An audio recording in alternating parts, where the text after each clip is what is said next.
Great. Okay, so we're just going to start with a quick agenda. So I'm just going to introduce who EcoCycle is, just because we are hosting this webinar. I'm going to quickly introduce our speakers that we have here today, and then we're going to have Dan Mach, who is with EcoCycle, talking about soil health and compost and carbon farming and kind of how EcoCycle's work relates to this project. You might know us as a recycler, but Dan will tell you that we do lots of work, or Dan specifically, along with other people, does lots of work on soil, carbon farming, and these regenerative ag relevant topics that we're going to be talking about today. And then these are not necessarily in order, but we are so excited to be joined by Rella Abernathy and Brett Kincairn of the city of Boulder today. And they are going to kind of give you the meat of the specific programs within this campaign. So they're going to be talking about pollinator pathways, connected canopies, absorbent landscapes, and the kind of the specifics of this program and the overview. Then we're going to have, kind of next steps, call to action, wrapping up of the information that we've given you. And then we're going to have time for questions and discussion, as we said.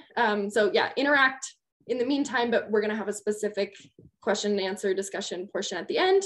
And then we're going to say goodnight and we're all going to go eat dinner or do whatever we're going to do. All right. So if you've come to these webinars before, these EcoLeader 2.0 webinars, you might be used to hearing me talk for 2 hours about something. And so that is, again, not the case today. I'm just going to give this little intro and an outro and let these other folks do a lot of the talking. But I did want to introduce EcoCycle, since we are your hosts this evening. First, I'll introduce myself.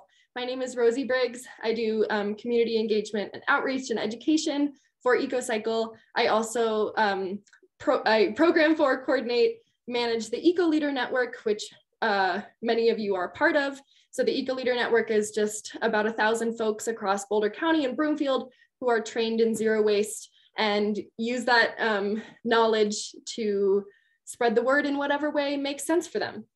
If you are interested in being an EcoLeader and you're not one already, I will provide a link in the follow-up email. Many of you are EcoLeaders and I'm happy to see you here. And I'm happy that that's a big portion of my job. So now EcoCycle is one of the oldest and largest nonprofit recyclers and zero waste organizations in the US.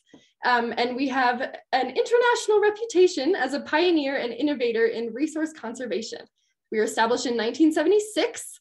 So we are, we're going to reschedule our big anniversary party, but we have been around for many years.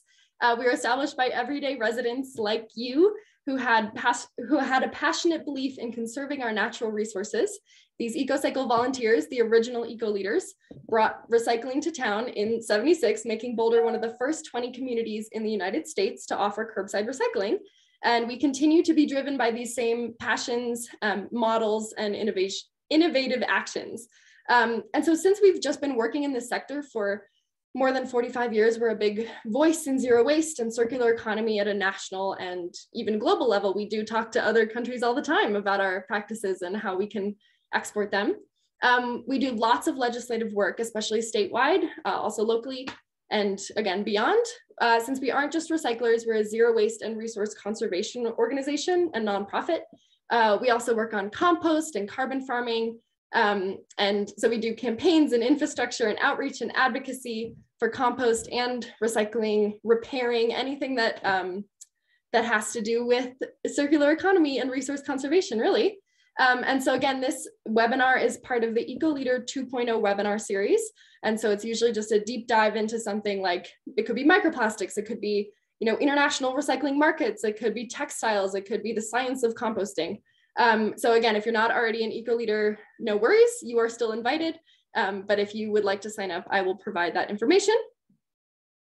And then just before we kind of dive into the specifics of this campaign, I just kind of wanted to set the stage here with some climate crisis context, specifically climate anxiety and how it relates to what we're talking about tonight. So I have cared deeply about the environment, really more than anything else, my whole life, and my whole job, really. Most of my job is just talking to fellow environmentalists all day long and organizing them and hearing from them and working with them. And so something that I think we all have in common, along with scientifically, the majority of the human race is this sense of impending doom relating to the climate crisis. And it can be really hard to continue to feel hopeful about the future. And it can also feel like you're just surrounded by apathetic people when you care so much. So you feel powerless, that you're in this silo of despair and everyone else is going about their day, seemingly. Yeah, eco-anxiety is, according to the American Psychological Association, APA, is the chronic fear of environmental cataclysm that comes from observing the seemingly irrevocable impact of climate change and the associated concern for one's future and that of the next generations. That resonates with me. That was the definition that I found that felt correct. But it's really important to educate ourselves so that we know what these issues are and we have a shared understanding of what's going on, along with diverse perspectives on what's going on. And education is important because then we can go and teach those around us. So we're all at least aware of what's going on.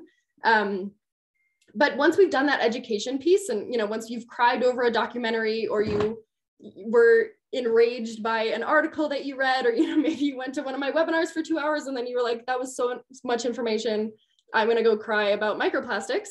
Our burden might even feel heavier the more we learn about it. Like the more you know, the more there is to be anxious about. And that's why this second piece, this action piece, is so important, in my opinion, and kind of as I've learned working on this.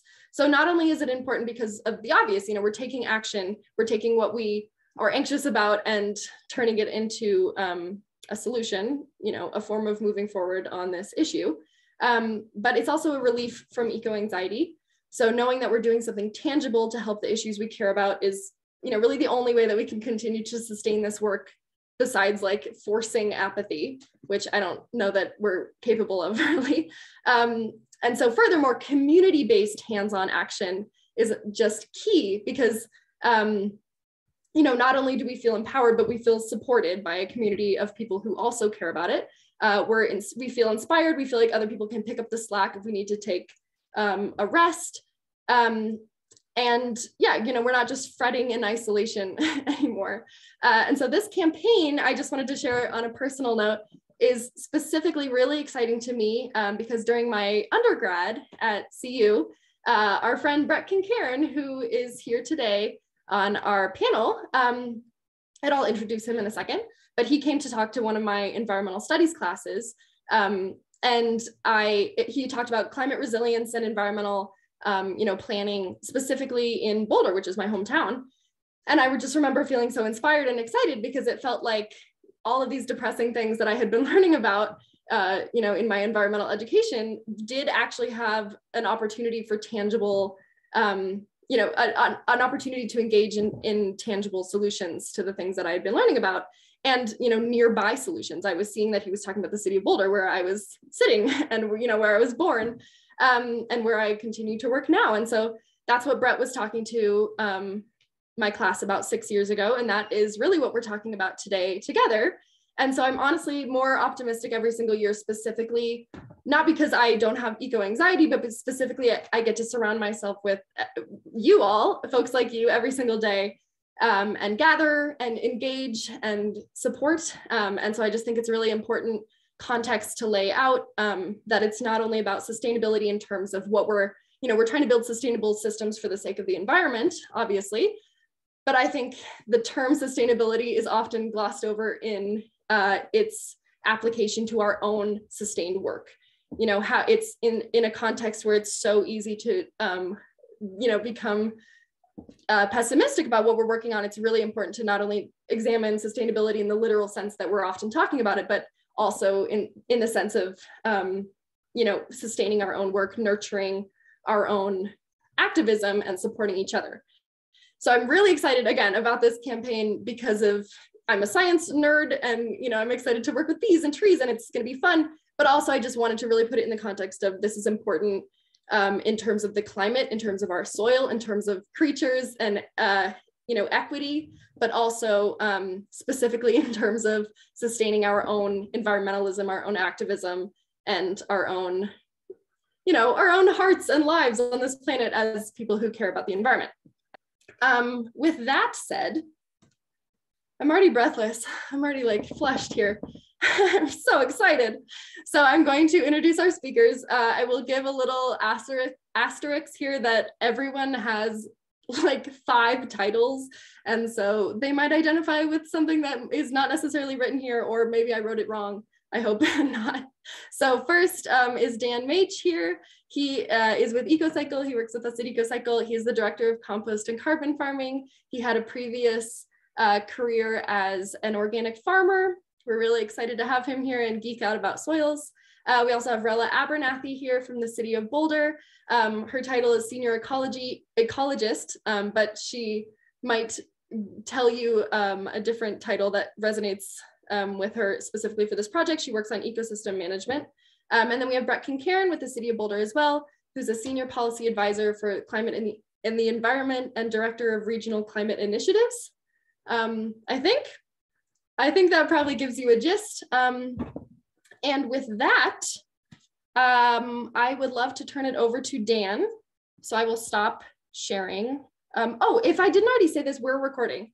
If you didn't hear the creepy voice that pops up, we're recording, and I will send out the recording in case you want it. Okay. I'm gonna stop sharing my screen.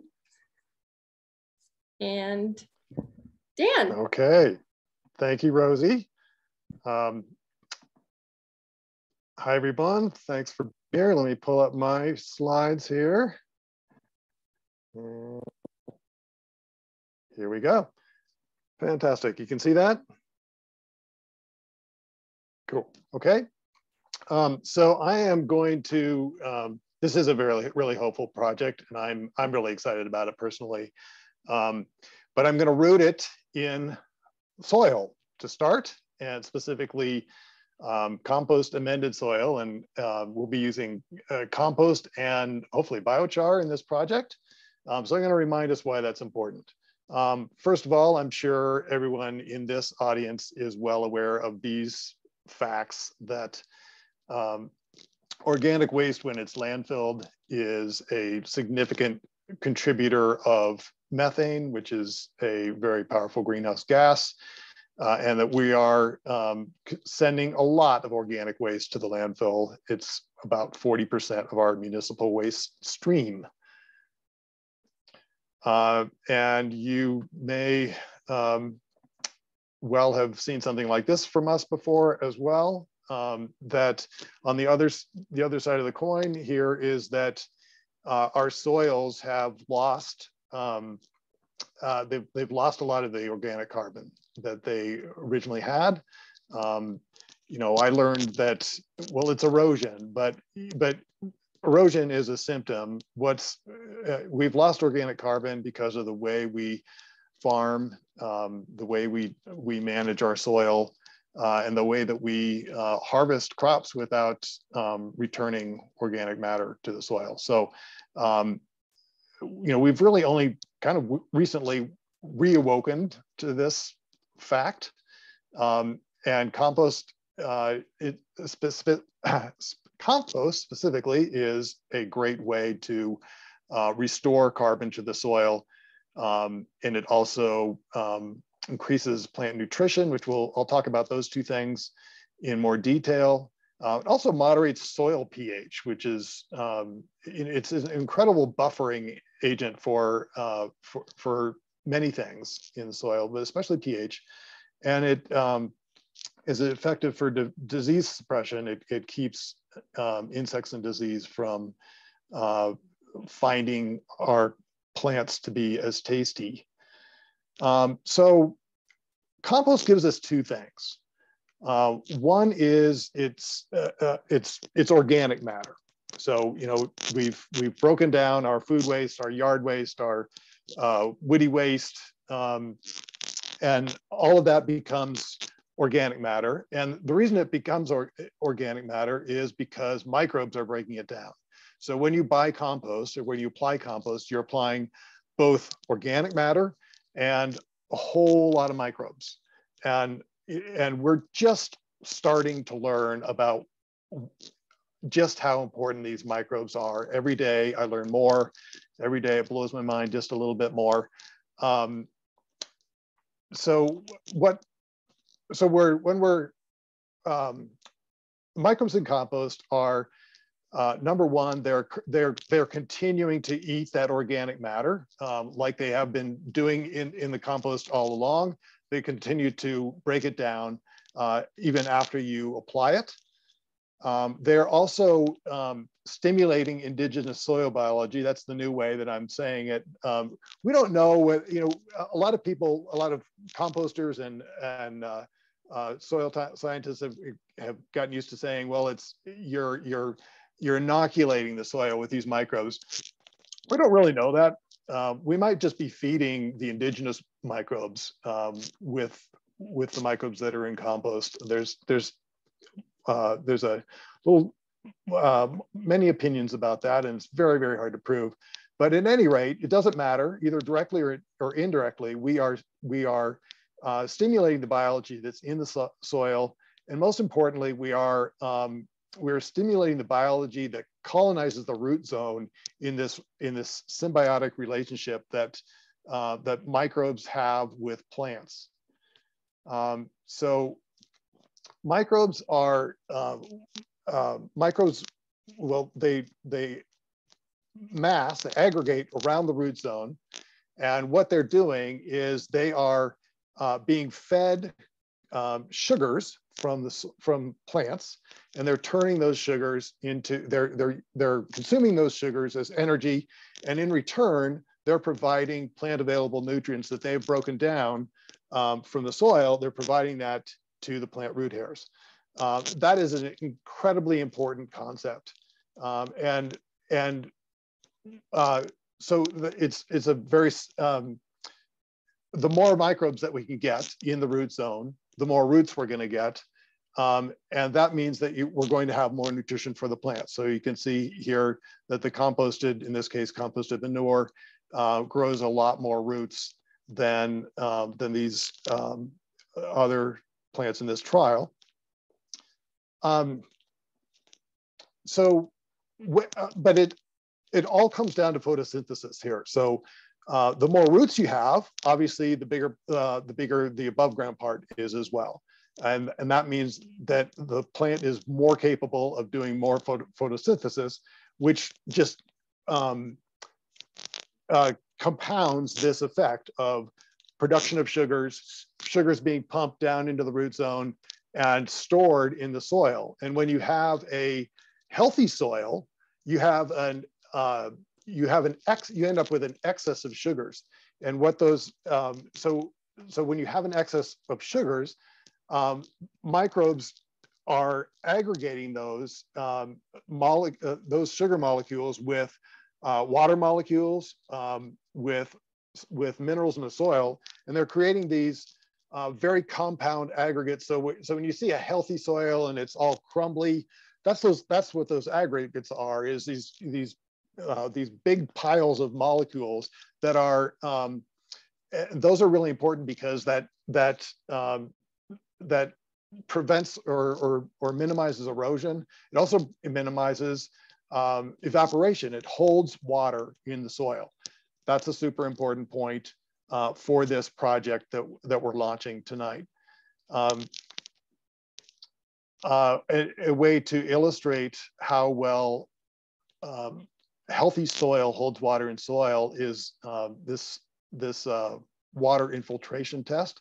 So what you're looking at here is 4 different soils with obviously different levels of carbon with organic matter cover and live plants on the far left. And there's shower heads above this. And so it mimics a strong rain event.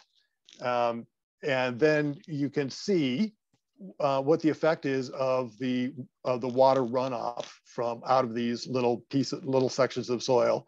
And you can see that on the far right, we have no cover on the soil, and sure enough, a lot of that soil ends up running off with the water. And the opposite of that is on the far left, where you have full cover and a healthy soil, and you have almost no water in the jar there. And if there is any water, it's clear. So, so that's a very important point. And that is sort of the basis of the work that we're doing at EcoCycle under the banner of carbon farming. So I just want to run through what this means. What we're trying to do is our goal is to create a what we're calling a community circular compost system or compost economy, in which all sectors of our community are working together to collect our discards in a compost bin rather than send them to the landfill, get them composted as locally as possible, then send that local compost to local carbon farmers, whether it's the agricultural community or residential community. If I think we have a bunch of community carbon farmers and observational carbon farmers in the audience tonight. So that's you guys doing carbon farming in your backyard, and that's creating healthy soils, and the circle goes on.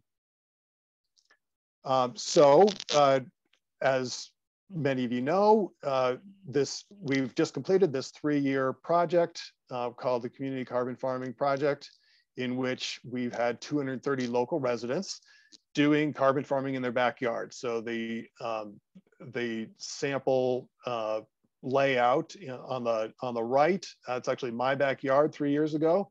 The grass looks way better now, I will say. So what we have is a control plot, and a 10-foot by 10-foot control plot, and a 10-foot by 10-foot test plot. And we put compost and 4 other, participants chose compost or 4 other amendments, 1 of 4 other amendments, and put them on the test plot. The goal of this was to, first of all, see, can we measure carbon sequestration in backyards? We're learning how to measure carbon sequestration. Well, we're trying to learn how to measure it in agricultural fields. Can we measure it in backyards? Can we, if we can, let's put it together into a model that we can export to other communities, or you can participate in as an individual. That is the observational carbon farming project that some of you may be participating in. Can we, as consumers, educate ourselves to the point where we start to influence agriculture, and as consumers ask for regenerative practices that it's easy if you go to the farmer's market and you talk to a farmer there, they can tell you all about their practices. It's a little harder in commodities, but hopefully there's a market someday where regenerative practices are valued. Then we're trying to contribute to a national database to do just that. See if we can create value for we can actually verify carbon sequestration. And then finally, just learn about our own soil. I think that's maybe the biggest takeaway here is just to learn about our own soil. I certainly learned a lot about mine. I'm going to give a brief peek at our results. You community carbon farmers have been waiting a long time to see these. You're going to see them. You're going to get an email with a website link as soon as we get it on our website. But I'm going to just take 2 minutes here to go through this just a little bit. So what you're looking at here is here's our 5 different amendments: biochar, biodynamic prep, compost, foliar spray, and mycorrhizal inoculant. Those were our 5 different amendments, and we chose those because we thought they were useful for regenerative ag. Let's just put it that way. So what you're looking at here is so each one of them is, you see the delta, the change in soil organic matter, which is the same as carbon. It just defined a little bit differently, but it's different math, but it's the same math. So this is soil organic carbon. The difference. So biochar control. So what this means is over 3 years, we lost on average, all of us in aggregate, I should say, we lost 0.86% or 0.86% of organic matter in biochar. The test lost less. So you go on down the line here. So this is 0, by the way. So all of these actually lost carbon over 3 years, except for compost. This is not the result that we expected. We expected that these are grass plots, most of them irrigated. Those should all be increasing carbon over a 3-year period. I've talked to a lot of soil scientists about why this might have happened. And I've been trying to find other soil scientists who are doing projects in this area that might have data that I can compare to. I've got one more to track down, but so far there's, it's just kind of puzzling. So I think the good news is we've created some good data. Every soil scientist I show this to says, yeah, that's pretty impressive for a community science project. But we have a mystery. But nonetheless, you can see that compost did increase organic matter. And I should, an aside here is it should, because we're literally dumping carbon onto the soil when we dump compost. We're importing carbon. So you're almost cheating when you're using compost here. But nonetheless, compost showed something, at least the difference between test and control is very similar to what we were looking for, like something like a 1% increase in soil organic matter over 3 years by using compost.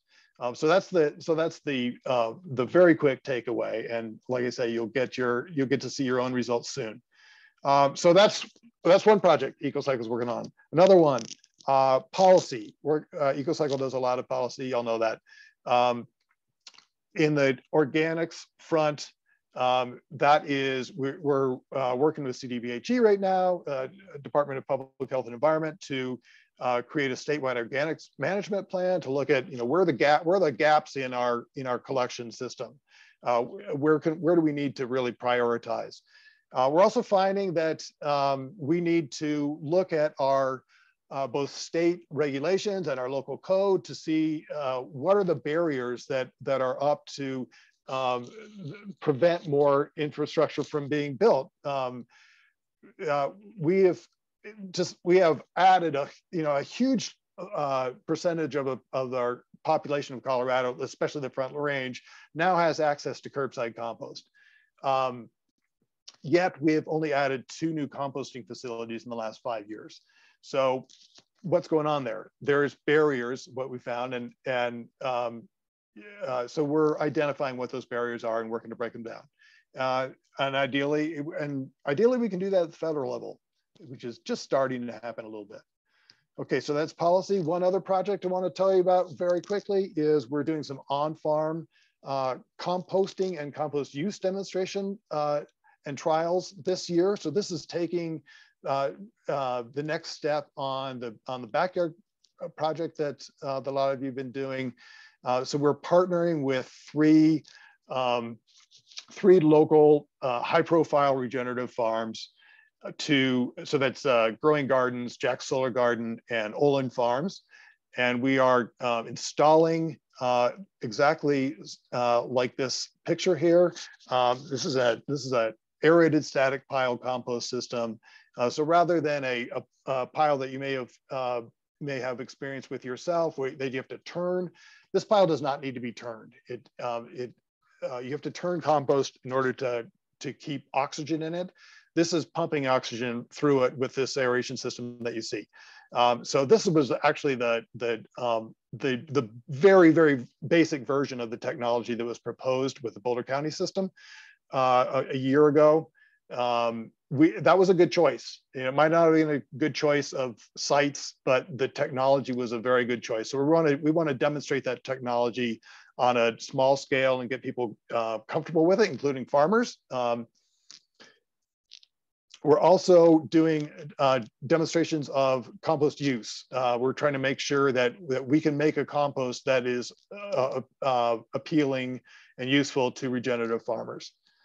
And then lastly, I'm going to now turn it over to Brett to talk about how we're started with soil because, like a farmer, farmers focused on soil because farmer wants to learn about soil because they want to grow crops in that soil, right? So it's the same thing that we're doing with Cool Boulder now. Is now we're looking above ground. Okay, we're going to start with a basis of healthy soil, and now we're going to grow plants that are beneficial to the community. So I'm going to stop sharing my screen and turn it over to Brett.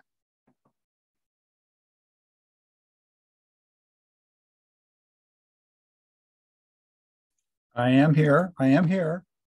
Hello, everyone. Thank you, Dan. Thank you, Rosie. Thank you especially to the EcoCycle and to the EcoCycle community. I am so excited about being here tonight. My name is Brett Concairn. I work for the city of Boulder as the Senior Policy Advisor for Climate, the team lead for the new Natural Climate Solutions team within our climate department. And I also serve in a unique role as the director of what we're now calling the Regenerative Natural Climate Solutions Initiatives, which is working throughout North America and actually in Europe a little bit to spread this kind of work as we go. So what we want to do tonight, I'm joined, as you know, by my colleague, Rella Abernathy, so that we can give you a kind of overview of both the context and thinking that is really shaping our work around these natural climate solutions, and then to introduce what this very exciting community initiative. This is, I think I want to really emphasize, not intended to be a city initiative. It's really intended to be a community initiative. And I'll just have to just qualify that, we at the city are learning how to be a good facilitating community partner and not always trying to hold the reins ourselves. So I'm sure that you'll all get a chance to remind and encourage us to take that role instead of a leadership role all the time. So anyway, we're very excited about this. So I'm going to share screen. Let's see if I can be effective here in doing this. Here we go. Okay, now sometimes I make mistakes with this. Do you see just the presentation or do you see my presentation mode too? No, Rosie? Presentation. Okay, very fantastic. Okay, so what we're really talking about here is, in a sense, how we recognize that we're in over our heads as a species. Like we've gotten ourselves into a bit of a mess, and we're not going to get out of this mess by ourselves.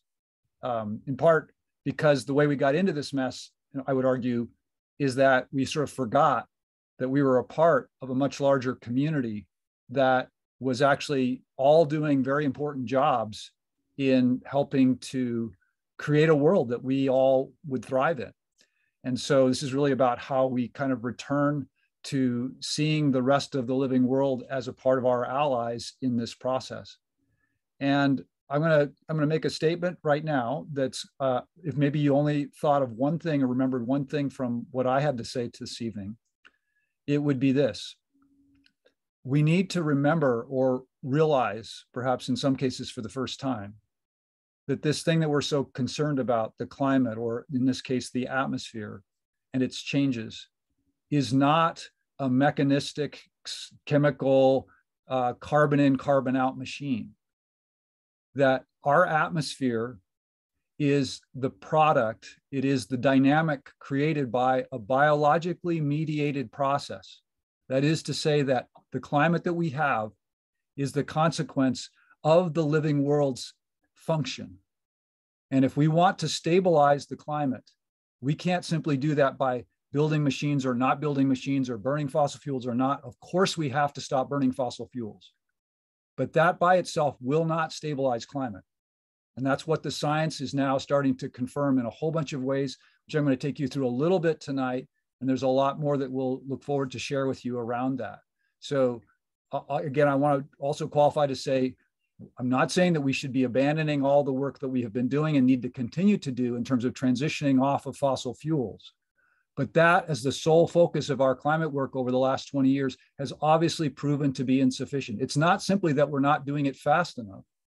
It's that we're actually not realizing that climate has been changed by other things that we have been doing also. So I'll get into that now. If I can make my slides advance. So this is hopefully the last bummer piece I'm going to talk about tonight.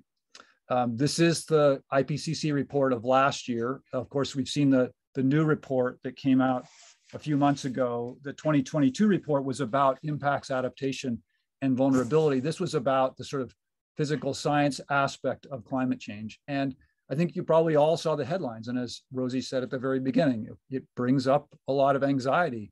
You know, here's the head of the UN saying this is a code red moment for humanity.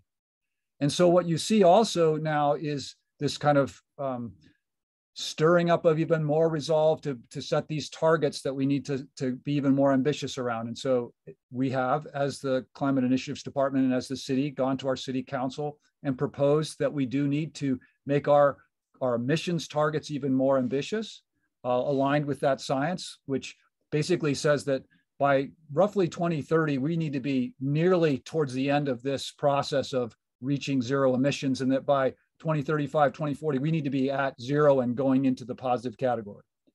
So one thing I want to say clearly to all of you, because sometimes I think it's getting a little bit confused now, and we've been saying this in analysis that we've been providing to our council for the last 2 years. These goals that I'm showing you here are not goals that our community can achieve by itself. We sort of locked ourselves in years ago when cities started to sign on to nation state level goals and sort of acting as though we could achieve these huge systemic changes, which as the goals have had to get more and more ambitious, have become essentially more and more unreachable at the city scale. These are the right goals, but it's important to emphasize these are system goals now. They are society level goals, and that our actions need to be designed to try to move our society in this direction, which doesn't necessarily mean that we will by ourselves achieve those. And that's why the work that we need to do now needs to focus on where we can have systemic impacts. And one of those places I would suggest to you is around how we work with our living systems. So this goes to a little bit of rethinking or reconsidering how we've understood what the causes of climate change are.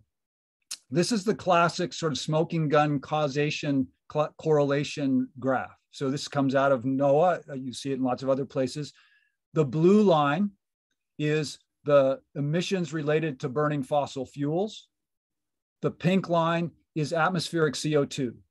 And as you can see, there's this point that everyone points to around the beginning of the Industrial Revolution and the burning of coal. And then as you see, as oil comes online, we do see this very strong relationship between the increased combustion of fossil fuels and CO2, atmospheric CO2. However, this analysis has missed something typically that's very important. And that is that it has not simply been the fact that human beings sort of discovered and started using fossil fuels. It's that our presence on the land has become equally impactful during that period of time. So this is again being bolstered by some new science that's been coming out in just the last couple of years. So this was a report that came out last summer, or actually, well, it says 2017. The headlines really started to arrive last summer, in which the analysis was done on the soil carbon release over this last 12,000 years of agriculture. And this analysis indicated that we have released something like 133 gigatons of carbon. Just to put that into perspective, that's somewhere between a third to a half of all the excess carbon that has gone into the atmosphere over this last 12,000 years has come from the degradation of land. You know, Dan showed that slide in which it said that we've lost 50 to 70% of our soil carbon. Where did that go? It didn't just go down the stream. It actually went into the atmosphere. So isn't it interesting, this graph? Doesn't that graph look sort of familiar? Doesn't it look exactly sort of like this graph? It's because it is that correlation. So the point is that it's not just about burning fossil fuels, it's about how we have been relating to the land.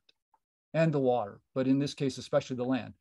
And this was underscored by the science also. Again, in 2019, the IPCC issued its report right after the 1.5 degree report, which was a game changer in a whole bunch of ways we could talk about.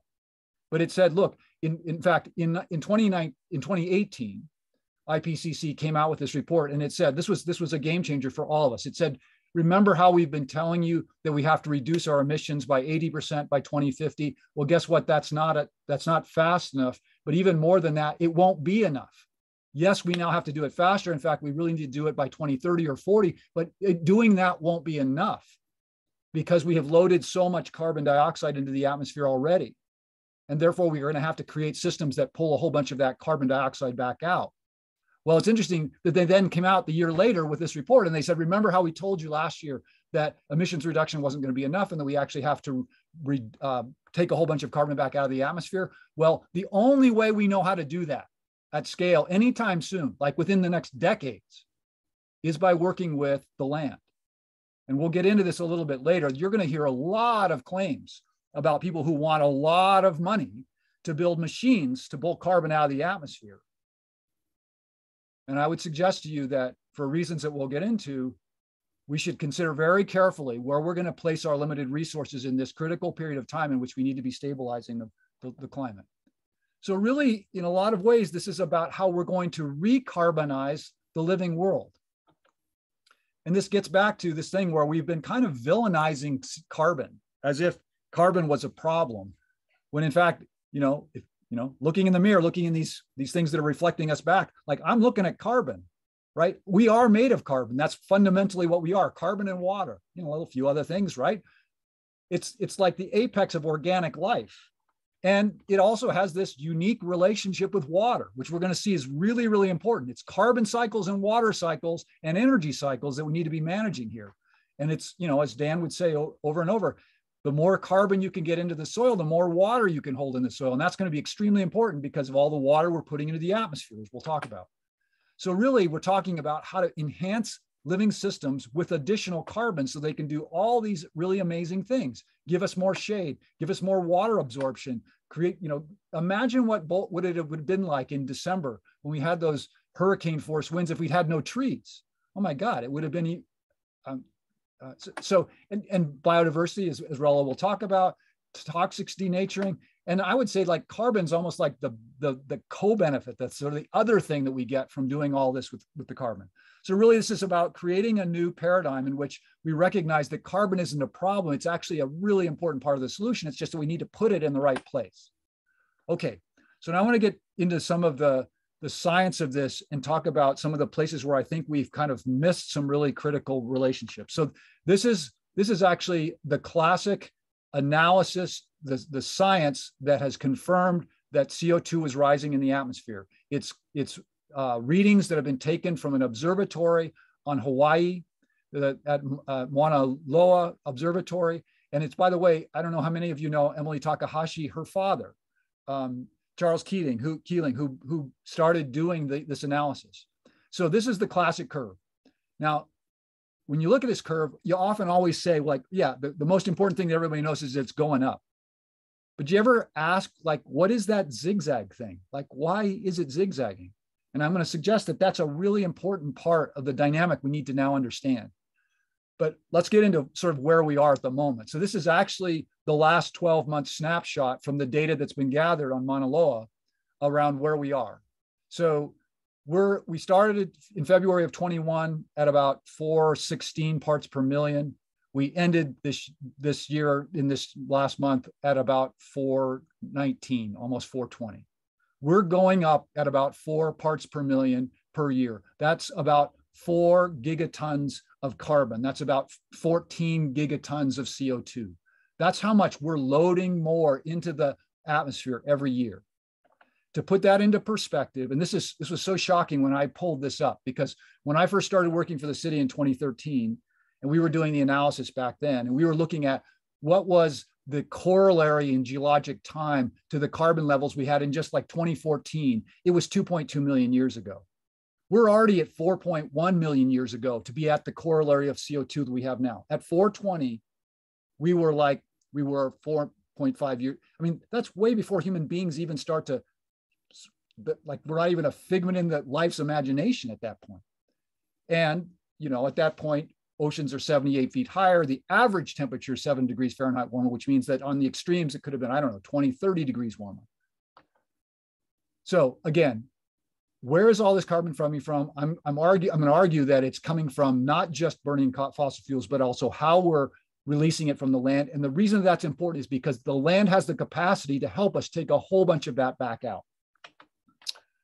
So there's citations for all this in a resource piece that I put together for you, which you can look at later. This is a really great article though, and it came out right after COVID started. So I don't think it got the kind of attention that it deserved. It came out in The Economist, and it had, the article is called Humanity's Immense Impact on Earth's Climate and Carbon Cycle. And again, I've got a link, you'll get these slides, you'll have the resource list. But this is a really, really interesting set of graphics, and they're a little bit dense, so I'm going to take you through them. Just look at the left one first. So this is sort of like pre-1800. This is like pre-Anthropocene, when we really start to change the systems through burning fossil fuels and degrading land. The atmosphere had about, and this is, by the way, one of the things in climate stuff, and when you're talking about carbon, you got to be careful. Are we talking about carbon, or are we talking about CO2? If you're talking about carbon, then you multiply it times 3.7 to get the CO2, because right, obviously the oxygen weighs something, you attach it to that. In this diagram is all talking about carbon, okay? So in the atmosphere, pre-Anthropocene, the atmosphere was holding something like 600 gigatons of carbon. The oceans were holding about 38,000 gigatons of carbon. And then the lithosphere is like 12.5 million gigatons. So, you know, that we're not even really talking about that. What we need to be paying attention to here are even not so much the base numbers, but look at the cycling. Okay, so let's take the oceans. The oceans around 1800 were releasing about 61 gigatons of carbon per year into the atmosphere, but they were taking up about 60 tons. So they were a net producer of CO2, a gigaton. But the biosphere was actually releasing about 107 gigatons, but taking up 109 gigatons. So they were a net receiver. And in fact, they were receiving a little bit more than the ocean was giving up, which is why we were gradually cooling. And some people believe we would actually probably be in a mini ice age had we not been sort of mucking around with these systems. But here's the really interesting thing. So that's the way it was working. And part of the reason why this is important is going back to this. Why does that cycle have that zigzag? It's because we're not the only ones giving off CO2, and we're not the only ones capable of taking it in. In fact, it's these Earth systems that are really capable of taking it in. And so that's what's really interesting if you look at the right side. So on the right side, what you see, let's look at the oceans again. The oceans actually really stepped it up, right? They went from taking in 60 gigatons to taking in 80 gigatons. So that sounds like, that's why you hear a lot about the ocean being this big buffer. And they were only giving off 79. So they were a net intaker. But look at, this is the thing that's really important. Look at the biosphere. It stepped up by a whole lot. And in fact, it's been the reason why our system hasn't been going completely off the rails, because it has been stepping up, taking in a whole lot more. In fact, it's about 6 gigatons net intake. So, and here's the interesting thing. It's 6 gigatons more carbon that it's taking in during a period of time when we as human beings have degraded about 50% of the photosynthetic capability of this living planet. So imagine what would be possible if we actually regenerated that 50% of the living world that we have degraded and supported it in doing what it wants to do, which is to take in a whole bunch of carbon. Because look, we're not the only species on the planet that actually wants this climate the way it is. That's what I'm saying. We need to remember there's a whole lot of other entities out there that have a shared interest with us and are willing to work with us to get there. So here's the big takeaway. Again, we have to remember that the climate is not a mechanical process. It's a biologically mediated dynamic. And it's the living world that it's exerting the greatest influence on being able to stabilize the climate. through, I would suggest, how we relate to 3 different cycles. We've been talking a lot about the carbon cycle, and it is important, but we also have to be talking about the water cycle and the terrestrial energy cycle. So we've talked about this one, the carbon cycle. We've lost, I thought that was a great slide, Dan, 50 to 70% of our soil carbon worldwide. It's not just in the soils, of course, it's in all the living systems, trees especially. We've lost 50% of our terrestrial forests in this period, in this last 100 years, that we've lost that carbon. Water, this is stunning. This is really stunning. We have lost something like 30 billion acre feet of water from the terrestrial water cycles because of how we have degraded land so that it can't absorb it anymore. That's 155 times the annual precipitation of California. I mean, I didn't know quite how to convey how big this was. It represents like 4 inches of sea level rise. That's how much water is no longer cycling. And the reason why that's especially important to us is that we've forgotten that it's when a tree, like for example, a tree, it's not just that it shades us from that radiant energy, it's because it's actually absorbing a huge amount of that radiant energy and using it to turn water into vapor to cool itself in this process that transfers a massive amount of energy back up into space, a lot of which then can leave. And when we have disrupted this cycle of water, because we've disrupted the carbon cycle, so you don't have the plants, we have basically increased the amount of energy that we're pumping into this system at the scale of something like 25 terawatt hours of energy. That's, just to put that in perspective, that's like 1,600 times the total production, annual production of all the power plants on the planet today. Like, it's just a massive amount of energy.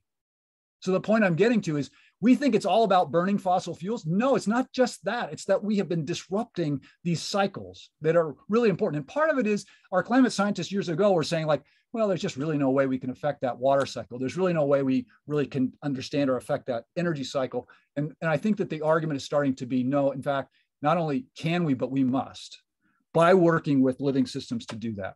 And so really what we need to be starting to look for is the way that we can manage at the nexus of these 3 cycles, the water cycle, the terrestrial energy cycle, and the carbon cycle, through working with plants and soils and these living systems. So I'm almost ready to transition now and give Rella a chance to talk. I want to place this sort of choice again back in front of us, that we're going to be presented with a whole lot more in the near future. It's already happening, by the way. If you're tracking what's happening in the sort of government sector in terms of investments and things, there's a whole lot of discussion about, in fact, why investing in living systems like carbon sequestration with soils and agriculture, and especially forests, is not a good idea, because frankly, they're just too fragile. And like we see, they'll just burn up. And therefore, that's not going to be a stable form of carbon sequestration. And therefore, what we really need to be investing in is building these big carbon sucking machines. So let's just think for a second, like if I make my investments in big tech versus what I'll say is big restoration, how are we doing on carbon capture? Well, I'm eager to share with you analysis that we've done that shows that the claims being made by big tech around how much they can actually sequester are, I think, wildly overstated. But nonetheless, let's just say even if we were near similar, how much climate resilience do we get from that? How much does that improve our ability to actually reduce temperatures locally, increase stormwater absorption locally? None, zero. We get none of that kind of resilience from those investments. What about employment? How many people locally, how many people in lower income communities, how many people in communities of color are getting employed by these big tech solutions? I would say very few. How does it actually improve the equity and distribution of wealth in our societies? I would say it actually takes it in very much the opposite direction. So as you can tell, I'm very biased in this way. My sense is our best hope at stabilizing climate is not to invest trillions of dollars in building big carbon sucking machines that won't be online soon enough and won't probably be big enough anyway. And instead invest that in people all over the world working in their own backyards to bring these cycles back online in ways that actually can stabilize us and actually make us be able to be safer to get through this time. So let's get to talking about what we do. So this is the Cool Boulder campaign, which Marty and others have been actively a part of helping to shape. This is beautiful work that Vermilion, our local design firm, helped us do to kind of create this logo and this icon in the sense of like, yes, we can. around how we support and mobilize ourselves to regenerate these living systems so that we can be a more resilient and sustainable community. Well, across 3 broad action areas, obviously working with forests, and not just trees, by the way, shrubs and the mid-stories are going to be extremely important. Working with these pollinators, as you'll hear about from Rella, and absorbent landscapes. I'll just talk very briefly about the connected canopies, the urban forestry piece. We have significant targets that we want to work towards locally, not simply to just plant a few trees in a few places, but actually to figure out where we plant those trees in ways that will bring our temperatures down the most, that will absorb the most water, that will calm these extreme weather events the most. And then how do we work with communities all across our region? In fact, we have been helping to lead a regional urban forestry expansion strategy across the Front Range. And we're also been leaders in the national movement to get additional federal funding to take this to a national scale. With that, Rella, I'm going to turn it over to you because I know that you have some really exciting stuff to share here. And you want to just tell me when to change slides? Sure. Okay, well, thanks everyone. I'm Rella Abernathy, and I've been with the city for a number of years, but I just recently joined the Climate Initiatives Department in this new exciting program that's Natural Climate Solutions. So my main area has been working on pesticide reduction and how we manage our lands. And so one of the things I just want to keep drawing attention to is that the way that we've been managing all of our lands, whether they're our yards, our urban landscapes, our wildlands, our forests, our agricultural lands, has gotten us to this predicament that we're in now. And as Brett was talking about the difference between relying on technology to suck carbon out of the air and the ability of these natural systems to regulate water and carbon, I just like to always point out that we're in a biodiversity crisis as well. So even if we could suck all of the excess carbon dioxide out of the air, we would still have this problem in our biosphere because of the way that we have managed our land so poorly. So I just want to draw attention, to the importance of managing in a way that promotes biodiversity and just the sheer beauty and importance of biodiversity. So, why are we focusing on pollinators?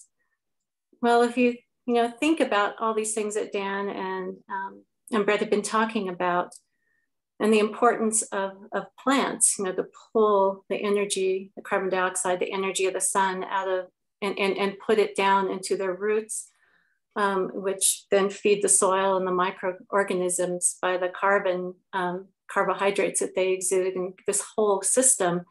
The plants are really covering the earth and are the whole basis of life. And pollinators make our plant diversity and our plant life possible, because the majority of the plants on the planet are flowering plants.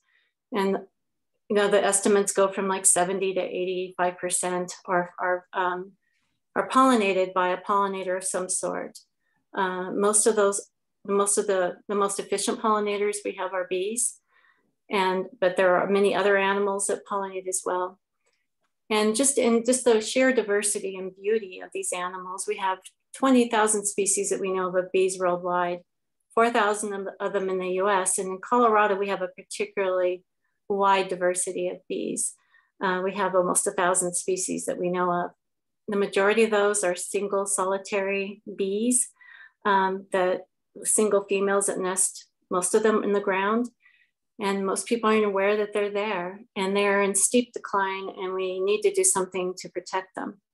And of course, what's good for bees, since they pollinate our plants that produce seeds and fruits that feed our birds, and the great importance of all other insects that keep our planet going. We can't live without them, yet we seem to want to annihilate them, is really important. And when we tell people, if you garden in your yard and change the way the plants that you have to support more biodiversity, that it's a feel-good kind of thing, but it's actually an incredibly important thing, because we're learning more and more about how cities are very important for supporting populations of insects and birds, and particularly pollinators. So Brett, do you want to go to the next slide, okay.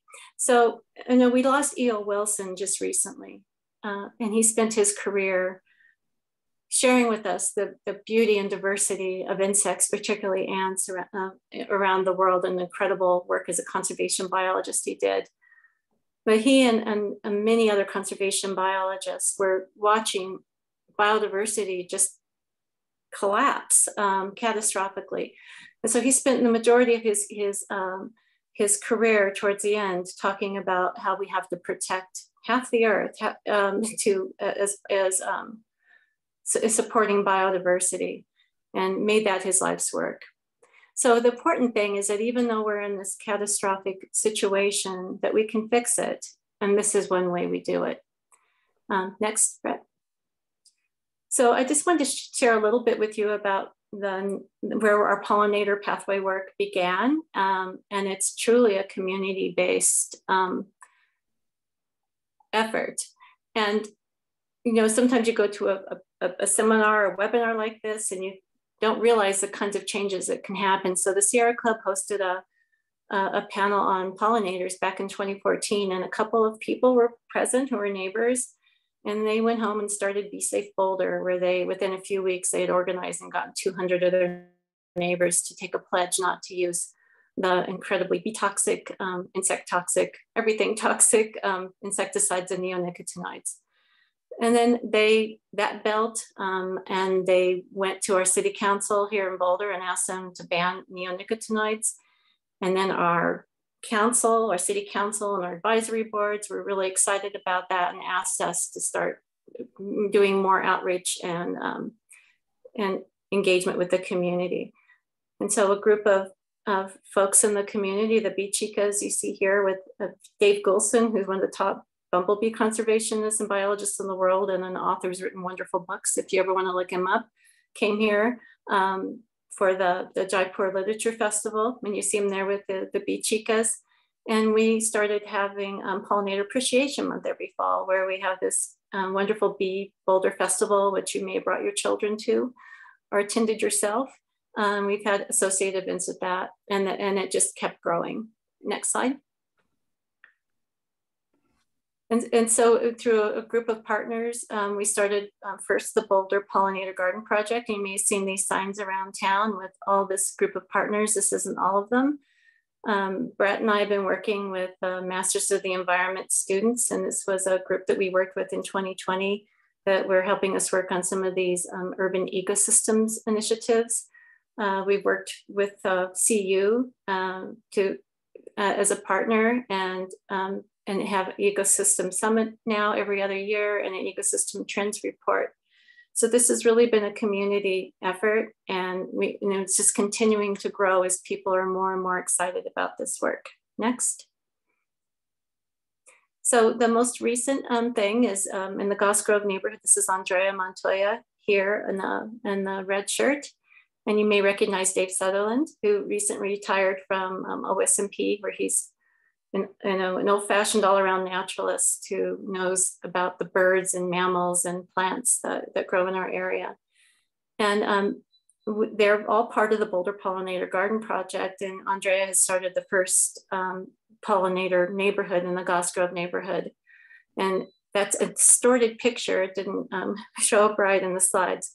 But the area that we're working on building out goes through the Goss Grove neighborhood, which runs parallel along Arapahoe on the north side of campus, across Naropa's campus. They're involved in putting habitat there, across Newton Court, up the Boulder Creek path, up to the civic area. So we're working on making that contiguous habitat. And as part of that, we started working with our good partners at the Butterfly Pavilion on this program, which is going to be launched soon within the next month. We'll probably have it available to the public in May. That's pollinator advocates. So the idea behind this is that we're lacking kind of the knowledge to know how to garden differently with native plants. And so through this program, which I hope that you all sign up for, It's a 4-part series of a couple hours each, where you'll learn about the ecological relationships between plants and insects, how to prep a site, to install a pollinator garden, which plants to choose, and then really importantly, how to maintain it for habitat so that you can make sure you're supporting bees and birds, and that there's nesting sites and a good food supply that's available year round, that supports a wide variety of life. And then what a lot of eco-leaders are already familiar with is how you do engagement with your neighbors and get people excited about following your lead and putting these types of habitats into their yard. So this is kind of like an overview of, this is an older slide of what the training's all about, but it's really this whole suite of information that we need about education, empowerment, and connection. Because it's really, you know, we can't do this unless we're organizing as a community and really taking on a kind of a wildly crazy idea, which is to transform our landscaping so that we are able to support biodiversity, draw down carbon, cool the city, and we have this whole variety of things that we can do to build our community and essentially save the planet. That's really what we're trying to do. So this will be available soon, and I can we'll tell you more about this as it comes online. Rosie and Marty are involved with us. And this is really some action that we can take right now. We don't have to wait. We're also going to be working in neighborhoods to get seed gardens in so that we can make sure we have plenty of native seeds. There's really a plant shortage right now. We have groups of people working on plant propagation techniques so that we can cheaply grow out large numbers of plants. And other cities are already interested in adopting this program. So we're a testing ground for the Front Range and for other places in the country where we'll be developing programs and community organizing efforts that can be used elsewhere. So we're the testing ground, and we're excited about getting this started. So Brett, do you have something about absorbent landscapes, or should I just go right into it? You can keep going. I'll swing back after your slide. Okay. So one of the really important things in all of this is the chemicals that are used. And if we think about it, how much grass there is in this country, we have 40 million acres of irrigated grass. So, you know, that's really our largest irrigated crop if you compare it to crops that are irrigated. And the way that we manage grass is another broken way of managing ecosystems. It's not an ecosystem management at all. It's bypassing the natural parts of the environment and using chemicals to get around natural processes. So what we're going to be, one part of the absorbent landscapes is really working to try to get the community to get off lawn care chemicals so that we can have safe spaces to put our pollinator gardens in and attract animals to our lawns and our yards, but also, you know, thinking about the human health perspective and how people are impacted by these chemicals. It also impacts our pets. There's an equity piece to it, since the people who are handling the chemicals are almost always people in the BIPOC community. And the biodiversity, terrestrial and aquatic, is impacted by these chemicals. You know, it kills insects in our yard, and it leaches and runs off into the creeks and the water systems where it impacts aquatic insects and aquatic ecosystems. There's also a huge carbon footprint. All of these chemicals are petrochemicals. So we have the same footprint you have with all all fossil fuels, but then you have another added layer of these chemical plants, which are some of the most toxic and you know, harmful types of processes that are happening. You may have heard of Cancer Alley in Louisiana, where a lot of these chemicals are produced. So there's just thick air. I mean, air thick with smoke of chemical discharges, and it's in their water. And these people are suffering terribly because of it. So we're trying to really focus on getting people to think about their lawns as ecosystems And we're not going to get rid of all grass. There's a reason to have grass, you know, for people, children to play on, for parks, for playing fields. And when the way we manage our grass really can create a cooling effect for our city. And there's also the ability of well-managed organic grass to hold carbon and water in the soils and to develop, and where our focus is really on a totally different approach than just putting a chemical down. It's to build a whole ecosystem of really healthy soils. So next, please, Brett. So, you know, when we manage grass the correct way, we get deeper roots that hold more water and carbon and support much more biodiversity. It's thicker, so we don't need to put herbicides down. We naturally crowd out weeds. And so where we do have turf, we need to manage it to get the very most we can out of it as far as the ecosystem services it provides. So what we're doing right now is we're training contractors, both the large contractors that are working, we're working with Boulder Housing Partners on that so that we can get their properties free of pesticides for their residents. And we're also working with small, mostly Latino businesses who do residential work, since the majority of our land in the city is in residential property. And this icon, our observant landscape icon, is going to denote certain standards so that when people work with a contractor, they know that they're providing truly organic lawn care. But there's also the DIY component. A lot of people do their own lawn care. And so the manual that we made at the city gives you step-by-step instructions on how to do that in a way to create the most resilient ecosystem you can in your lawn. We're also working on materials being sourced, and we're getting ready to launch a program where we're going to be pairing clients with small companies so that they can build confidence in these new methods, and we'll all understand what the costs are. So you may wonder why I'm talking about mosquito management. And the reason why is really wetlands. So it's partly I want to tell you about it because mosquitoes are another part of the fascinating biodiversity of life on this planet and are integrally connected to wetlands and all of the animals that live in them. And also wetlands are some of the most important carbon sinks. Can you go back, Brett? Some of the most important carbon sinks that we have. They hold more carbon than any other type of landscape in the biosphere. And we know that freshwater wetlands hold more carbon, about 10 times more than tidal or saltwater sites. So they're important for climate change and for mitigating climate change. They're also incredibly important for a number of biological and ecological functions, including water quality, by helping to filter and remove pollutants, controlling erosion and flooding. And they're incredibly important habitat for thousands of species of plants and animals. Okay, so next.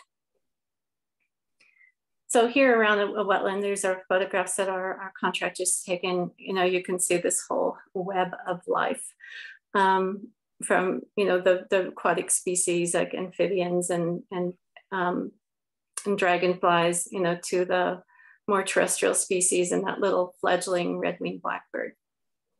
Okay, next. So I'm just going to spend a couple of minutes showing you some fun slides about the amazing biodiversity of mosquitoes. So this is a quote from the curator of the Smithsonian's National Mosquito Collection. Her name is Yvonne Marie Linton. That we have been grossly underestimating the diversity of mosquitoes, and the number of new species we find everywhere we go is phenomenal. So we have almost 4,000 species worldwide, but only about 100 of those carry disease. And of the vector-borne diseases, though, you know, that 17% of those kills, you know, a lot of people annually, has killed many, many people over the years. So they are important vectors of disease. In the US, we have far fewer species, and most of those don't transmit diseases, but I know people really hate them. But the next, Brett, but the majority of them are pollinators. And they're so small and so understudied that we don't really understand all the relationships, but some of those are being developed. And all male mosquitoes drink nectar during their lifetimes, and all females, most females, the majority of them, there's always exceptions with insects, drink nectar. And they take a blood meal to get the extra protein and energy they need to develop eggs. So mosquitoes have this long relationship, and if you want to go next, Brett, with flowering plants. So, most people don't think of them that way, but the fossil record shows this long relationship with them. And some of the behaviors are really bizarre. Some mosquitoes actually feed on the honeydew that comes out of aphid, and some of them actually take honeydew from the mouths of ants that tend to the aphids that produce honeydew and eat the honeydew. So it's crazy out there how much diversity in life there is. And there's even a predaceous mosquito, these giant elephant mosquitoes that prey on other mosquitoes as larvae. Next. And then I just want to quickly run through some fun slides about all the diversity and colors and sizes and different behaviors of mosquitoes. Next. And they even feed on different animals. Most feed on mammals and birds, but some feed on reptiles and fish and all different kinds of animals. So they have a wide variety and diversity. Next.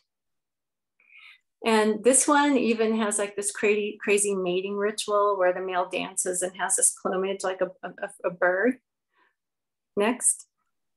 And we even see guarding behavior. This female guards its eggs until they hatch. Okay, now we're done with fun mosquito pictures. So we as humans are focused on killing insects, and that makes sense in the way our minds work. You think if you have a problem, you try to take it out. But what we find with managing mosquitoes, and more studies are showing it, that the more mosquito management activities and more intensely they are, mosquito numbers just keep going up. And if you think about that within an ecological context, why would that be? And it's because the mosquitoes become resistant to the pesticides. Mosquitoes can live in really poor environments. Sometimes like the more polluted and full of organic matter that a site is, the better mosquitoes do. But their predators are susceptible to the pesticides, and they need like high quality wetlands and habitats to live in. So, that is creating an issue. And we also are filling in wetlands or polluting wetlands. And so we really have to focus on protecting wetlands and making sure that they're functioning. So next. And coming back and tying into the pollinator piece, a lot of people are using these like spray systems, misters on their properties, or they're hiring companies to come in and use barrier sprays where they come in from spring every 2 to 3 weeks all the way to fall and spray every part of your yard with an insecticide that is toxic enough to kill a mosquito that lands on the treated surface for 2 to 3 weeks, and that persistent. But there's all different species of mosquitoes. Some perch up high in the trees, some are in the grass, some are on these ornamental plants. And so of course, all insects and spiders are susceptible to these pesticides that they spray, and they're also harmful for people, cause all kinds of health impacts in children, including cognitive disorders, and are tied to even reproductive issues. So this is something we really need to think about. I'm not going to talk a lot about our mosquito program at the city, but I just want to tell you that we're really focused on wetland health. So instead of hiring a mosquito contractor, we have a team of ecologists out. And here's one of our team who's out using This is an aquatic net where you scoop into the water, and then they look to see what predators and what biodiversity in general is present. They also do aerial sweep nets and sweep to see what kinds of insects are around. And then they also note, birds, especially insectivorous birds, amphibians, fish, and other wildlife. So we've collected a huge set of data over the last few years. Next. And Brett, can you start that video and see if it works? After they take that scoop of water in that net, they dump it into an enamel pan. And I just wanted to show you some of the like the type of diversity of life you see when you have a highly functioning wetland. So there's bunches of damselfly larvae and all kinds of beetles and bugs, and it's just filled with life. And that's really what we want to do, because our hypothesis and what we're seeing in the data is that when you have like a whole lot of biodiversity, and many of these are mosquito predators, that they keep the mosquito numbers low. And we're seeing in our data that no matter how much treatment that or different programs that people are using, the mosquito numbers are about the same. And the more we try to treat them, the higher they seem to go. And this is some of our data showing where on the vertical axis is the larval mosquito abundance. And then on the bottom is the number of aquatic invertebrate taxa. So that's a different groups of predators. And as you can see, there really is a trend that the more, or correlation, that the more biodiversity you have, the lower your mosquitoes are. Next. So I just want you to hear this. This is one of our contractors out sweeping one day, and look at all the dragonflies.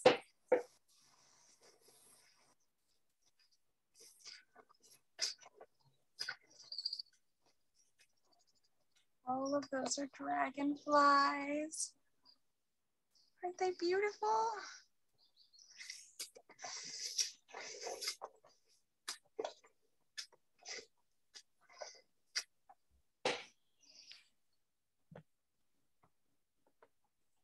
So this is really what this is all about, is a diversity of life that will not only store carbon and get it back in the ground where it belongs and store water, but if we start respecting this whole web of life, then the pest problems take care of themselves. And it doesn't matter whether we're looking at agricultural lands or urban lands or wildlands. If we manage them in a way that supports biodiversity, then we can stem the biodiversity crisis and the climate crisis as well.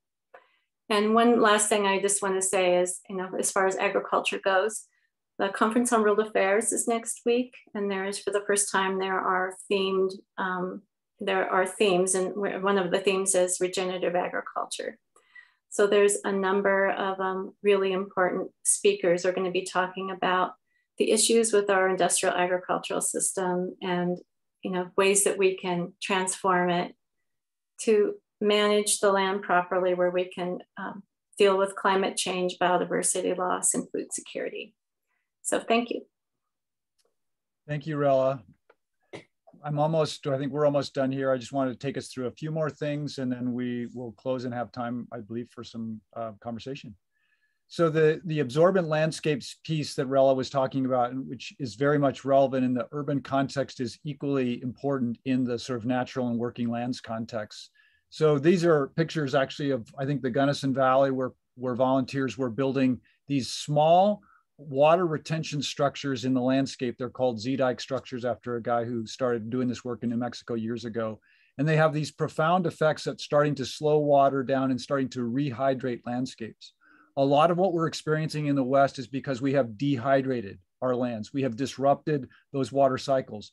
And one of the reasons why the water cycle is so important is you cannot have carbon. Water is the limiting factor of carbon in landscapes. So all these different practices that we can start to implement to emulate nature and hopefully put some of its elements like beavers back in place so that we can start to re-wet these landscapes and bring that back into function. So I wanted to share just a couple of more areas. So there will be opportunities around the urban forestry pieces, around the pollinator pieces, around these absorbent landscape pieces. We're actually probably going to be working on developing. They haven't been building those eudike structures in our lands around this area. They've been doing it mostly on the west slope. We're starting to work with wilderness restoration volunteers and others to start bringing that technology into here. So there'll be more opportunities around that as well. But I also wanted to talk about several other places where you all could get involved. One of them is in around the community science. So we're really excited to share that we were selected by NOAA to be a part of this very cool urban heat mapping project this summer. So we'll be recruiting volunteers who will get these temperature monitors, and on a particular day of the summer, which the meteorologist will help us identify, people will go out 3 times, 6 a.m., 1 p.m. and 7 p.m. And they'll be traveling along a route that's been pre-identified and gathering a whole bunch of temperature data. We're actually also putting up about 60 plus stationary temperature sensors around the community. And what this will give us is this really robust data to be able to correlate temperature to canopy, temperature to surfaces, so that we can start to design our actions to have the most effect around managing that radiant heat cycle. We're also going to be working later on, not probably this spring, but perhaps this fall, but certainly next year, on pollinator survey work that you all can participate in. And we're also looking at developing this really cool, what we're calling gardens to grasslands land condition assessment process that we'll be training folks up in, that will probably again launch probably next year.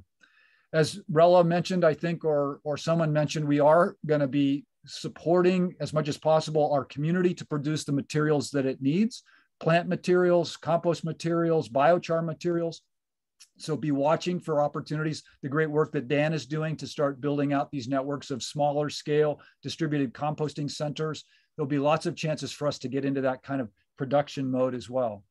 So I just want to sort of close by talking about, again, this is not a city campaign. I think of myself in this particular campaign more as a resident, as a Boulder resident member, than as a part of the city, because this is really going to have to be something for it to be successful that so many parts of our community are a part of. And the good news is that they already are. This is just a partial list of the community groups that have already started to sign on and be a part of this. We have a monthly Cool Boulder Partners meeting, and then we will have all of these different things that you'll be hearing about from Rosie in terms of places for you to participate. So I'll just close with this. This is my son, Nathaniel. This is a few years back on a property that the city owns that we acquired, and that rather rapidly started to degrade until it became this site that didn't even have not only did it not have topsoil, it didn't even have an A horizon left. And so this was actually the first place that we started to do our natural climate solutions work. And this was not more than a year later after we had started that work. And we started to see that if we could just turn back to working with those systems in a real sort of respectful and reciprocal way, then amazing things started to happen. So I just would close with this kind of notion of like, what's our opportunity? I think that there's immense potential and good news in the solution that's right in front of us, which is really about how we mobilize people at an absolutely enormous scale and start to think about where we put our resources in different ways. And I would argue that we should be putting our quantitative easing and all this money we're pumping into the economy, not in the bank's hands, but in the hands of people all over the world to enter into this work right in their own backyards or back areas, to where we can start to reestablish these carbon cycles, these water cycles, and these radiant energy cycles, and that's what could actually stabilize the climate. So I'll just say that this set of resources, which gets at some of the statistics and studies and things that we have that back up a lot of what we were talking about this evening, are here. There's lots more, but I thought this would be a great place to start. This also, by the way, includes a really awesome couple of webinars that you might enjoy listening or watching. One of them is by this terrific entomologist, Doug Talmy, that Rella introduced me to, this Bringing Nature Home, really fantastic. He has a fantastic book also called Nature's Best Hope, which builds on a lot of what Rella was talking about. And for a lot of these kind of global climate dynamics, I'd refer you to both some of the studies here, but also a great webinar by Walter Yene, who's listed at the bottom of this as well. So with that, I'll stop sharing and say mostly just thank you so much again to EcoCycle for being this kind of amazing institution in our community for so long, and for again stepping into leadership in all these ways. And to all of you who, you know, it gives me a lot of hope just knowing that there's such an incredible community of of people in our community already taking action and ready to do more.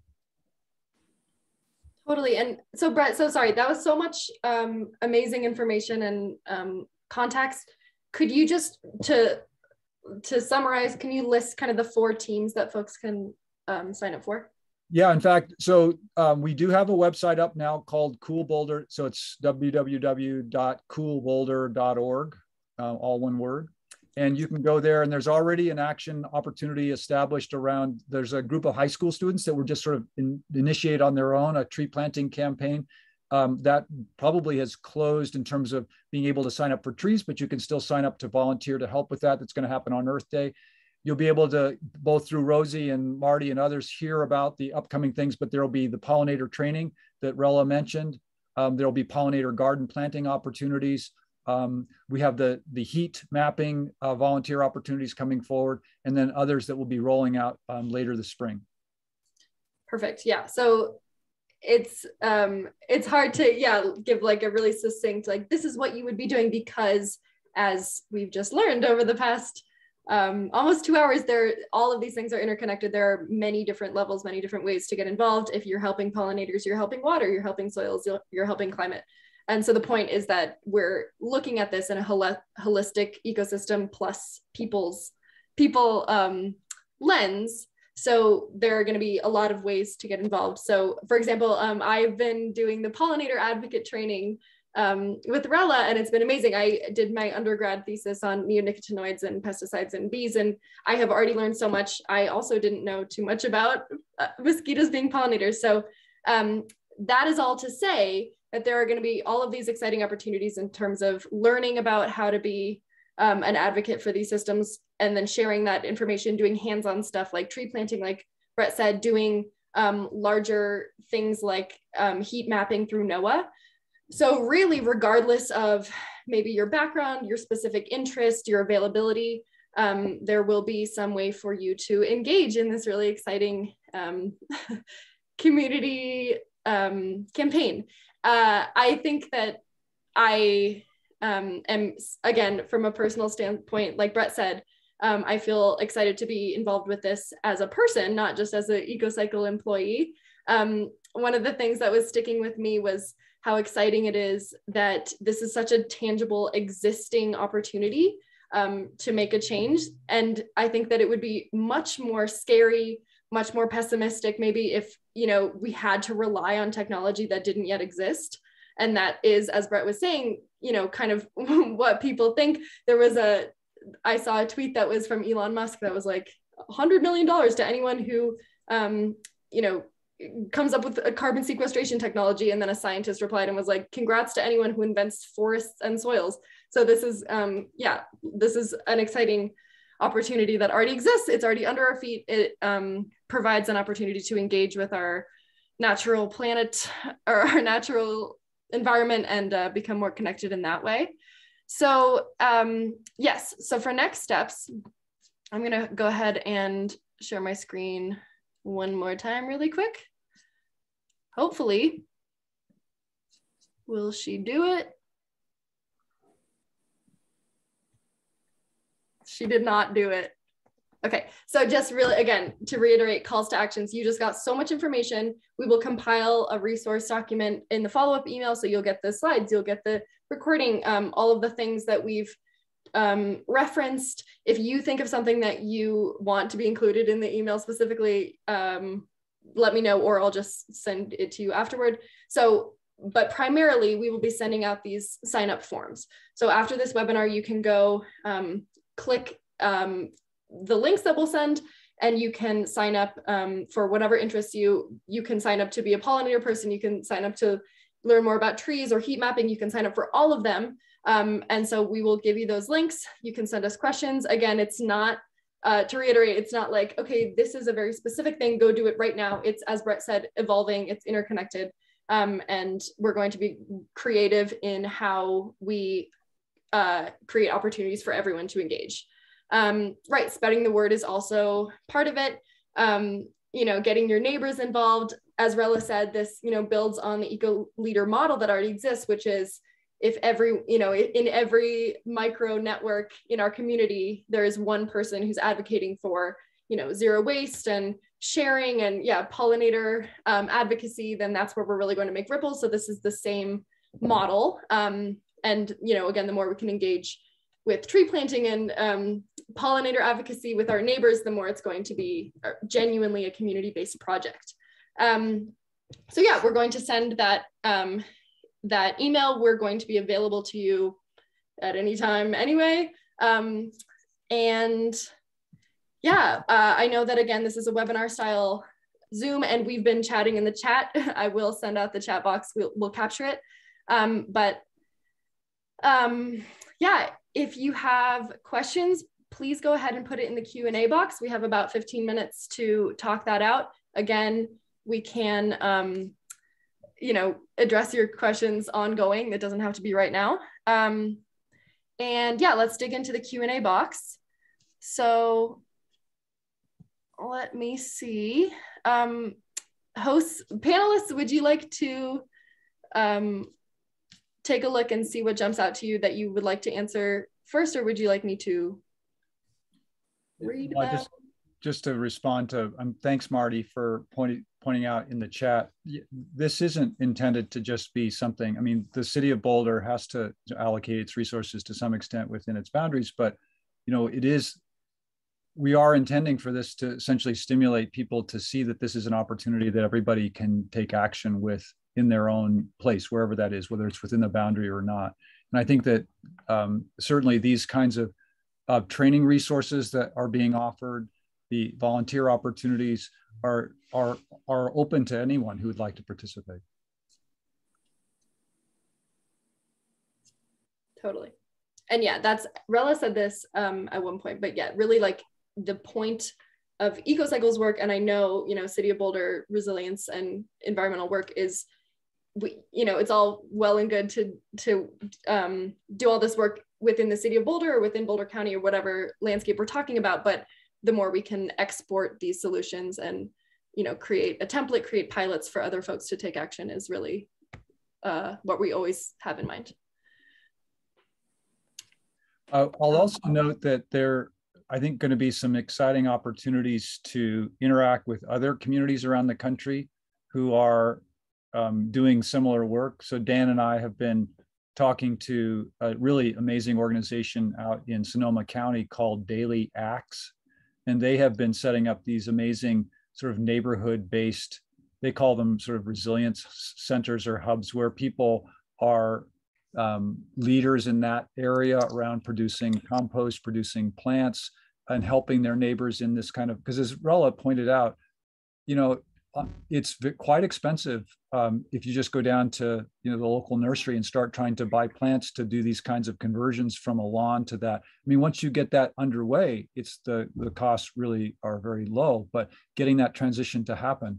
So we really actually need to be able to start growing out material for our community and sharing that. There's also, I was talking to our urban forester, Kathleen Alexander. We have some of the, I don't remember what they call them, but like the sort of champion trees of certain species throughout the state are in Boulder. The seed material from these plants are really, really important because that contains the genetic information for a plant that's found a way to actually really thrive in this area. So there's all kinds of ways that once we start to tune into what we need to do, that there's just lots for us to do, a lot of fun stuff to do in gathering these capacities. Yeah, I'm going to go ahead and just read some of these questions. Yeah, so Crystal said, Brett, how can the concepts you spoke about be incorporated into the planning and development codes? So when new plans and projects, site reviews, area plans, sub-community plans get approved, do they include Cool Boulder standards, ditto for the Parks Department? How can they manage lands as well as OS? Yeah, it's a great question. One of the things about systems change, and I think one of the reasons why our past approaches to climate action have been often not so successful is that we have expected that people carry the whole responsibility for the change by themselves, like the 10 ways to save the planet. Now it's 50 ways. No, it's 1,000 ways to save. That you're supposed to do by yourself, when in fact, the right thing to do might be the hardest thing to do or the most expensive thing to do. You have to change a system so that it's the easiest thing or the only thing. So we've we've gone along that course on the energy path where 15, 20 years ago, we didn't quite know exactly where to start or what exactly to do. So we started pilot projects. Then we started incentive programs. Then we started voluntary programs. But ultimately, we moved to building codes. And then we moved to ordinances. And I think that we need to be considering that same kind of path in this work with our living systems. Like, we need ordinances and codes that protect this living green infrastructure that's critical to our community. But if we went out tomorrow and just started to say, okay, now you can't do this and you can't do that and you must do this, we would probably provoke a lot of backlash. So I see that us spending the next 2 to 3 years building successful examples, showing that it's economically viable, developing the mechanisms that actually have a sufficient market to support it, and then start to moving towards tree protection ordinances and landscaping ordinances and things that can make sure that that's the way that we're protecting our systems. Thank you. Dan, would you mind just giving an update on the local composting facility? We had a couple questions about that. Sure. So as you probably know, the proposed single compost facility for Boulder County kind of crashed last year due to opposition. The county is taking an approach of looking at kind of backing up, looking at all options, which is there's the silver lining to this is that really the ideal is to have a distributed composting system where every farm is that is capable of composting is composting. CU is composting. Every community is composting.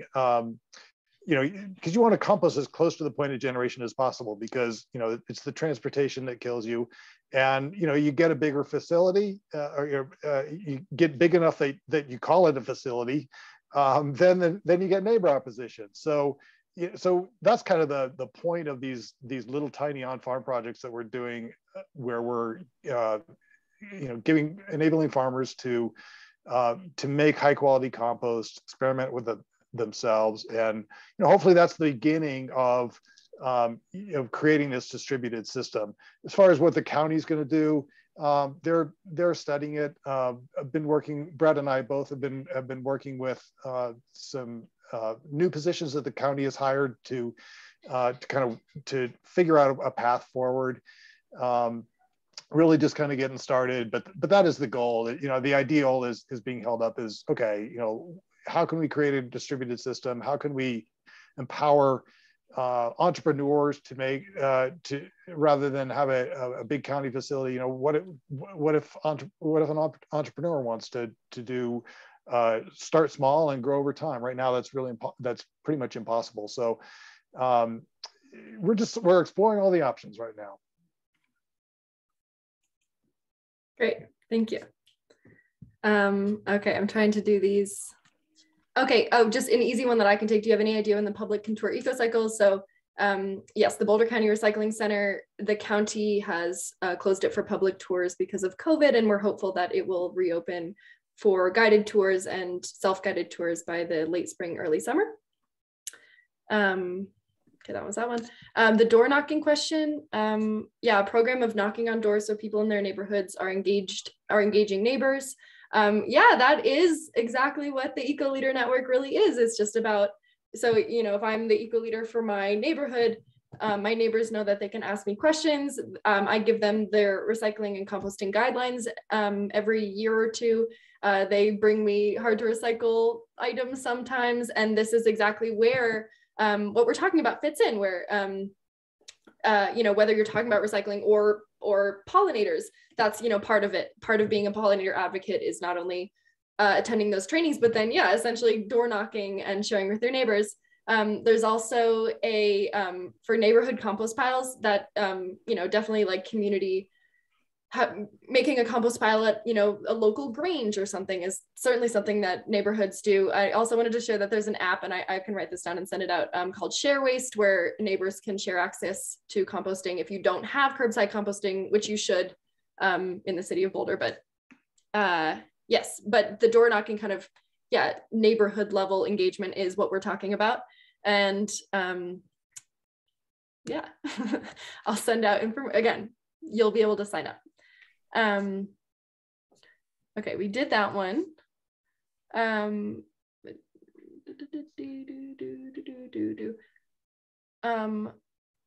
Okay, did that one. Anyone can jump in. Sorry, I'm trying to read all of them. Oh, for pollinators, Rella, so we learned a lot about mosquitoes. Are they filling, yeah, some niche that some local pollinators would otherwise be filling, or yeah, are there plants that specifically have co-evolved with mosquito pollination, and for that reason they're important, or could you?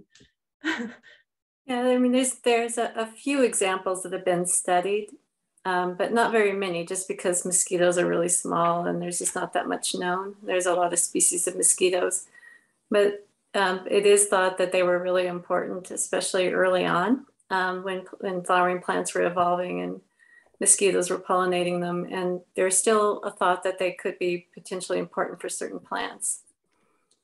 And they are nectar drinkers. The main thing is that they're mostly benign for the most case. You know, most of them don't bite us, or the ones that do bite us don't transmit disease.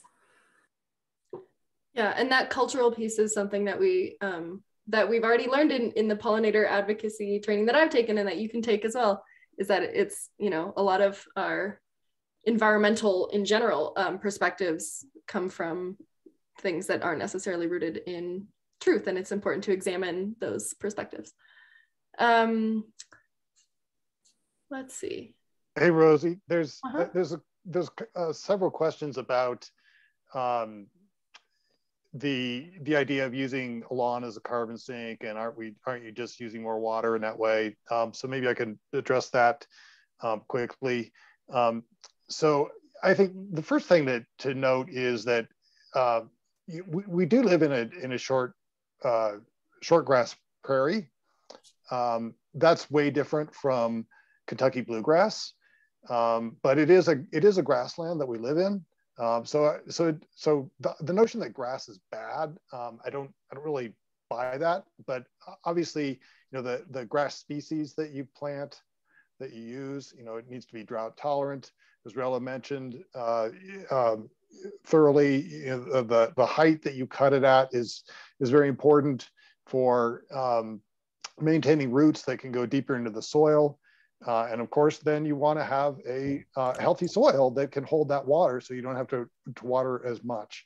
So, you know, I think if you, and I would say that you know, if you do like a green lawn, put it in a place that can handle it. So mottled shade, you know, actually does pretty well sustaining a lawn. I have, my backyard is in mottled shade.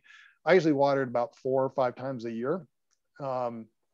Not a big deal. So I think, you know, if it's on the south side of your house or the west side of your house and getting blasted by the sun, not a good place for a lawn. You know, plant shrubs, something that can take that heat. But it's you know, there are ways to enjoy having a lawn still. And I think there's a question about mowing, like the more faster it's growing, you know, doesn't it offset the carbon potential, sequestration potential? And, you know, the faster it's growing, remember, the more carbon it's taking out of the air and the more carbohydrates it's pumping into the ground. And the thicker it is, the more able it is to retain water. And it does have a cooling effect. And there's studies showing where you plant it in conjunction with trees, and, you know, can have an important cooling effect. So if we are going to have grass, you know, we're not telling everybody to have all grass, but if you are going to have it, you know, maintain it properly. And if you leave the clippings on, that's a big source of nitrogen that goes right back into the grass, so that you're not in the soil, so that you don't have to keep adding more nitrogen to it. So when it's managed properly over time, it becomes more and more self-sufficient and holds more and more carbon and more water. So if we're going to have grass, we should be managing it appropriately. Yeah. And then I think Dan and Brett can speak to this one from Ruth about, yeah, specifically tonight we've been talking about kind of more individual scales and backyards and things like that. And so Ruth is asking about regenerative approaches being adopted by larger farms and whether we're working with them there. And she said particularly in relationship to restoration after fire. Well, in this area, there's a new project that Olin Farms has undertaken called Project 95. They've taken on the lease of a 135-acre open space, the Henry Labor property, which is just south of Olin Farm. That's pretty big. That's pretty good size. They're doing 5 different kinds. They've divided it into 5 sections, and they're according to, the natural conditions of that particular ecosystem, and they are managing it accordingly. So they're managing in 5 different ways, and doing some research on that. We're participating in that a little bit. Then there are massive regenerative farm operations, especially in the northern Midwest, the Dakotas. Gabe Brown is our most famous regenerative farmer. He farms in South Dakota, and I think he farms about 10,000 acres. So yeah, you can do it on a very large scale. There are some really interesting efforts again locally, like the Drylands Agroecology Research Group that's based north of town here, that's looking at really interesting ways of trying to, again, create contours and moisture absorption and planting shrubs and other productive plants in those swales. So I think there's a lot, there's a lot to be learned, but I think there's a lot being learned. And I think part of what we need to be doing now is figuring out ways to bring that knowledge together so that we're growing our knowledge quickly as a community, and not just having a few people kind of getting insights out there. And one of the people speaking at the Conference on World Affairs is Nicole Masters, who's a soil scientist, who works with ranchers and people to manage grasslands around the country.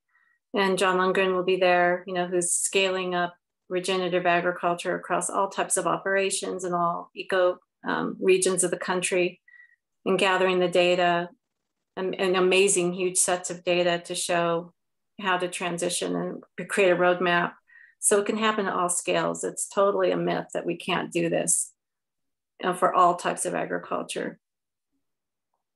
Yeah. So come to the conference and you can see all these people speak about this. Yeah, continue to geek out about this. So I do want to be respectful of everybody's time.